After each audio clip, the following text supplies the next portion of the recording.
এই ব্যাটারি যদি এইভাবে যদি আর 5 বছর চলে আর কয়দিন পরে পাবলিক গতি বেরিয়ে পারবো না শুধুমাত্র এই গাড়ির জন্য।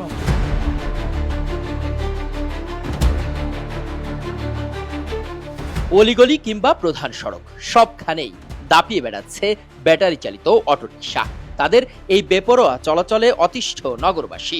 এরা মানছেন না কোনো শৃঙ্খলা, ফলে রাজধানীর প্রধান সড়কগুলোতে যানজটের সৃষ্টি হচ্ছে, বাড়ছে দুর্ঘটনা।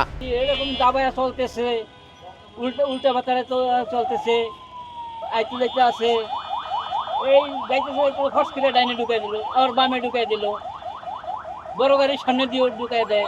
বর্তমানে প্রায় 50% আপনার অটোরিকশার জন্য সিএনজি, প্রাইভেট, হুন্ডা এমনকি অন্য যানবাহনও ঠিকমতো চালানো যায় না। এবং বর্তমানে আপনার রাস্তার ঘাতক হিসাবে পরিচিতি পাইছে অটোরিকশা। এই অটোরিকশা যদি ভবিষ্যতে এখন থেকে না তোলা হয় তাহলে সামনের দিনগুলো রাজধানীতে ভয়াবহ আকার সৃষ্টি ধারণ করবে। রাজধানীর প্রধান সড়ক দিয়ে ব্যাটারি চালিত অটোরিকশা চলাচল নিষেধ থাকলেও মানছেন না তারা।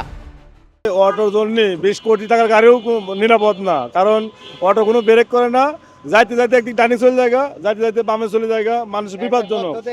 মানে বাচ্চা কাচ্চা সহ অটো গেলে মানে জানের কোনো নিরাপদ নাই ভাই, কারণ যে কোনো সময় তারা রাস্তায় অ্যাক্সিডেন্ট করে। মানে কোনো গাড়ির সাইড দেয় না, মাঝখান দিয়ে জায়গা, ডান দিয়ে জায়গা, বাম দিয়ে যায় না, মানে খুবই বিপজ্জনক ভাই। কোনো গাড়ি তাদের কাছে নিরাপদ নাই। এইগুলা বেপরোয়াভাবে চলাফেরা করে এবং বেপরোয়া অ্যাক্সিডেন্ট প্রায় দুর্ঘটনা দেখি। এদের কোনো অভিজ্ঞতা কিংবা বলেন এদের কোনো সচেতনতাটা একটু কম দেখতে পারতেছি। খুবই অটোরিকশা প্রায় পুরাটা শহর, ঢাকা শহর দখল করে আছে। এদের কারণে প্রায় অ্যাক্সিডেন্ট হয়, যা জানমালেরও ক্ষতি হচ্ছে।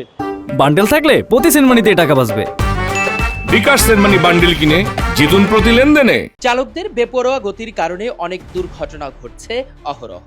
এক সমীক্ষায় দেখা গেছে রাজধানীতে প্রায় 10 লাখেরও বেশি ব্যাটারি চালিত রিকশা চলাচল করছে।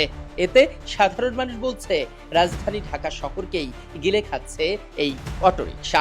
বর্তমানে ঢাকা শহরে সমস্ত রাস্তাঘাট দখল করে আছে অটোরিকশার কারণে নানা ধরনের দুর্ঘটনার সম্মুখীন হচ্ছে এবং যানবাহন চলাচলে খুবই ব্যাহত হচ্ছে। এই অটোরিকশাগুলো যদি মেইন রোড থেকে সরানো যায় তাহলে হয়তোবা রাজধানীবাসী একটু কিছুটা যানজট নিরসনের সম্মুখীন হবে। যদি সব গাড়ি মিলিয়ে ধরেন তাহলে 100 গাড়ির ভিতরে আপনার 40-50টাই হচ্ছে আপনার অটোরিকশা। অটোরিকশা তো ক্ষতি করে, আপনার রাস্তা আমাদের গাড়িতে মারিয়ে দেয়, পিছন দিয়ে মারিয়ে দেয়, আমাদের গাড়ি ভাঙচুর করে, আর কিছু বললে গাল দেয় আমাকে, তোরা কিসের ড্রাইভার, তোরা ভালো না, তোরা চালাতে পারস নি। প্রতিটি সড়কেই দেখা যায় প্রায় 70 থেকে 80 ভাগ অটোরিকশা, বাকি অন্যান্য যানবাহন। সড়কের মধ্য দিয়েই চলছে ব্যাটারি চালিত রিকশা। গতি কম থাকলেও ভারী যানবাহন ও দ্রুত গতির যানবাহনকে দিচ্ছে না কোনো পাত্তা, ফলে বাড়ছে সড়কে দুর্ঘটনা ও প্রাণহানি। খুব খারাপ ভাই, খুব খারাপ। ওরা খুব খারাপ, মানে উল্টা পাল্টা গাড়ি চালায়, 10 বড় গাড়ি ওরা, ওরা খুবই খারাপ ভাই। ওদের জন্য আমরা গাড়ি ঠিক মতো চালাতে পারি না, গাড়ি কোনো কাজে লাগা দিতে হয়, কত সময় লাগা দিতে হয়, উল্টা উল্টা রাস্তা জাম জট সব লেগে যায়। এই ব্যাটারি যদি এইভাবে যদি আর 5 বছর চলে আর কয়দিন পরে পাবলিক গতি বেরিয়ে পারবো না শুধুমাত্র এই গাড়ির জন্য। ওরা তো সিএনজি অবস্থা হিরিজিক খাইছে, আমাকে গাড়িতে যাত্রী নাই, যেভাবে চলতেছে এভাবে চললে অবস্থা খারাপ হবে আর কয়দিন পরে। ওদের জন্যই তো দুর্ঘটনাটা বেশি হয়।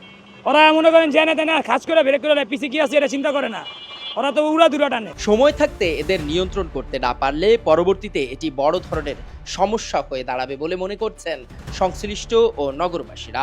রাজধানী ঢাকা শহর যেন গিলে খাচ্ছে অটোরিকশা। কোনো নিয়ম নীতি না মেনে, কোনো ধরনের সড়কের নিয়মে তোয়াক্কা না করেই এভাবে সড়কের মাঝ দিয়ে চলাচল করছে এবং রাজধানী ঢাকা সড়কে প্রায় 70 ভাগ ব্যাটারি চালিত অটোরিকশা দেখা যাচ্ছে। সংশ্লিষ্টরা বলছেন অনতিবিলম্বে যদি এর সংস্কার না করা হয় তাহলে ভবিষ্যতে রাজধানী ঢাকা শহরে বাড়তে পারে আরও সড়ক দুর্ঘটনা। ইখলাসুর রহমান, কালের কণ্ঠ, ঢাকা।